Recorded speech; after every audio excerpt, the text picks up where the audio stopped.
Hello dear students, हम लोग देख रहे हैं FY BCom सेमिस्टर 2 मैथ्स का functions and their application topic. तो क्वेश्चन सॉल्व करने से पहले कुछ फंक्शंस आपको पता होना चाहिए। जैसे यहाँ पे देखो, फर्स्ट फंक्शन लिखा है demand function. So demand is a function of price.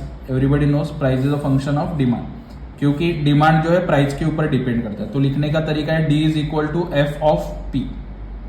ठीक है, चलो आगे।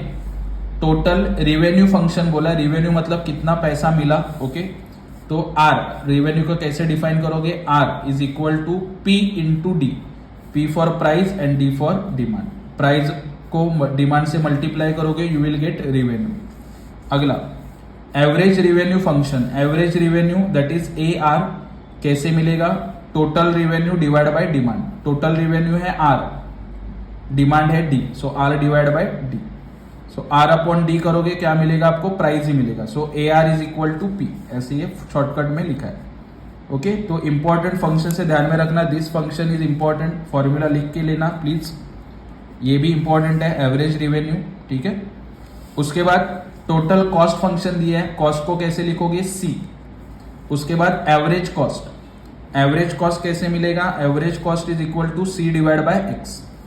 C for total cost and X for number of units.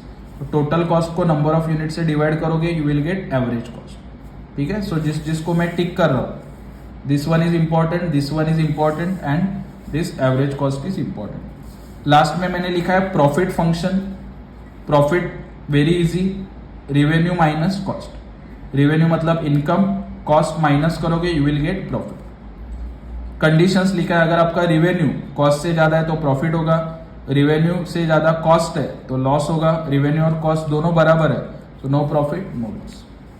Okay, very easy to understand. So कौन कौन से फंक्शन इंपॉर्टेंट है? Revenue function R is equal to P into D. Average revenue R upon D। Average cost C upon X। ठीक है, profit R minus C। तो ये functions आपको आ रहे हैं, तो आप आगे के क्वेश्चंस आराम से सॉल्व कर सकते हो। So without wasting time let's see question. ठीक है, तो अपने पास एक क्वेश्चन है, क्वेश्चन नंबर 5। वो क्वेश्चन नंबर 5 हम लोग डिस्कस करेंगे। If the total cost function is C is equal to 4 plus 3x minus x square, find the cost when x is 10 units. x कितना बोला है? 10 यूनिट्स। टोटल कॉस्ट का आपको formula पता होना चाहिए। ठीक है, also find out average cost when x is 4 unit. Average cost भी ढूंढना है जब x कितना होगा?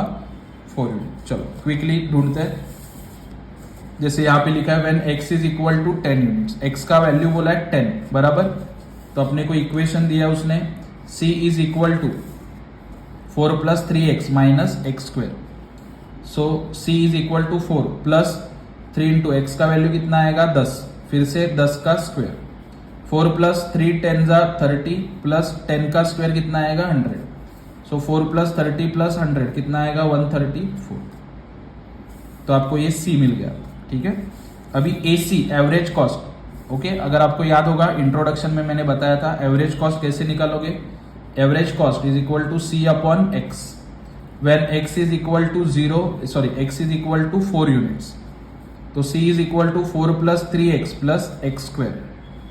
तो x 4 यूनिट्स लेने के लिए बोला है, 4 प्लस 3 4 जा, ओके, प्लस 4 का स्क्वायर। 4 प्लस 3 4 जा 12, 4 का स्क्वायर आता है 16, तीनों का ऐड करोगे 32 आएगा। तो एवरेज कॉस्ट कैसे मिलेगा? 32 डिवाइड बाय 4, एवरेज कॉस्ट आएगा 8। ओके, तो इस तरीके से आपने तीनों चीजें फाइंड आउट कर दी, दोनों चीजें। ठीक है, पहले क्या बोला था? x 10 यूनिट लो, तभी टोटल कॉस्ट ढूंढो, 134 आया। बाद में एवरेज कॉस्ट बोला 4 यूनिट लेके, तो 4 यूनिट से मैंने पहले टोटल कॉस्ट ढूंढा, बाद में एवरेज कॉस्ट ढूंढा, that is C divide by X। 32 divide by 4, तो 8 आएगा आपका एवरेज कॉस्ट। ठीक है, now move on to next question, that is question number 6। तो आपके स्क्रीन पे क्वेश्चन नंबर 6 है। If the demand function is P is equal to 10 minus 2D, find total revenue and average revenue when D is 3 units. ठीक है, चलो quickly इसका answer भी हम लोग फाइंड आउट कर देते हैं। ठीक है, चलो यहाँ पे लिखा है मैंने, देखो solution. P is equal to 10 minus 2D, R is equal to P into D. ये फॉर्मूलाज मैंने आपको स्टार्टिंग में बताया था। R that is revenue is equal to price into demand.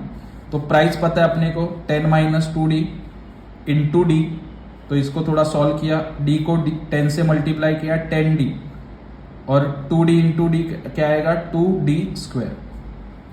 तो ये इक्वेशन बन गया R is equal to 10D minus 2D square. ठीक है, ये ध्यान में रखना।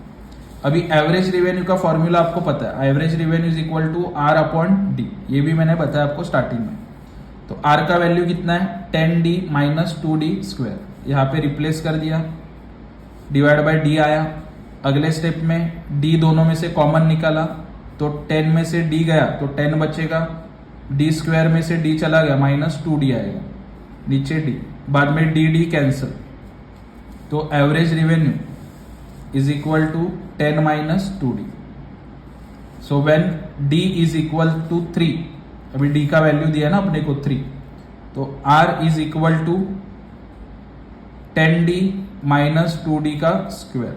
तो ये वैल्यू हम लोग ऑलरेडी देख चुके हैं। ठीक है, कहाँ पे, यहाँ पे।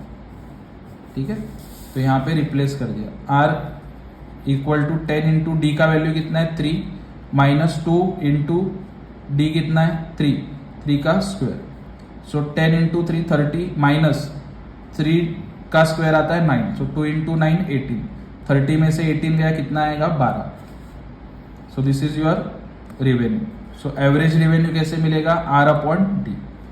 12 आपका एवरेज, आपका रिवेन्यू था, डिमांड कितना था 3, तो एवरेज रिवेन्यू आएगा 4। Okay, very easy. सबसे पहले क्या ढूंढा मैंने, ये फॉर्मूला मैंने यूज किया। ठीक है, इसमें से मुझे R मिला, एवरेज रिवेन्यू का एक इक्वेशन मिला, D का वैल्यू मिला। ठीक है, तो मुझे टोटल रिवेन्यू मिला 12, डिवाइड बाय डिमांड किया तो एवरेज रिवेन्यू मिला 4। ठीक है, सो क्विकली अगला क्वेश्चन भी हम लोग डिस्कस कर लेते हैं, दैट इज क्वेश्चन नंबर 7। ठीक है, आप देख पा रहे हो स्क्रीन पे, the total cost function is C is equal to 500 plus 15x and the total revenue function R is equal to 700 plus 5x।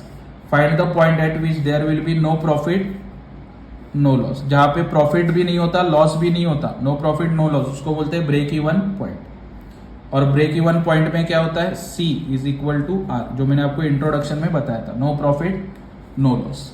ठीक है, चलो तो उसको मैंने सॉल्व किया, देखो यहाँ पे आप लोग देख पा रहे हो। At break even point R is equal to C, that is revenue is equal to cost. तो क्वेश्चन में बोला है, देखो revenue 700 plus 5x, cost 500 plus 15x। ठीक है, वो यहाँ पे मैंने इनपुट कर दिया, 700 प्लस 5x, 500 प्लस 15x। अगले स्टेप में 700, 500 इधर है, ये साइड में आएगा क्या होगा माइनस, 15x इधर है, 5 पॉजिटिव है ना, यहाँ पे आएगा क्या होगा माइनस।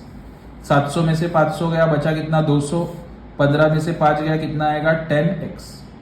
अगले स्टेप में x वैसे ही रहेगा, 10 इधर आएगा क्या होगा डिवाइड, तो 200 को 10 से डिवाइड किया तो x का वैल्यू आएगा 20, दैट्स इट।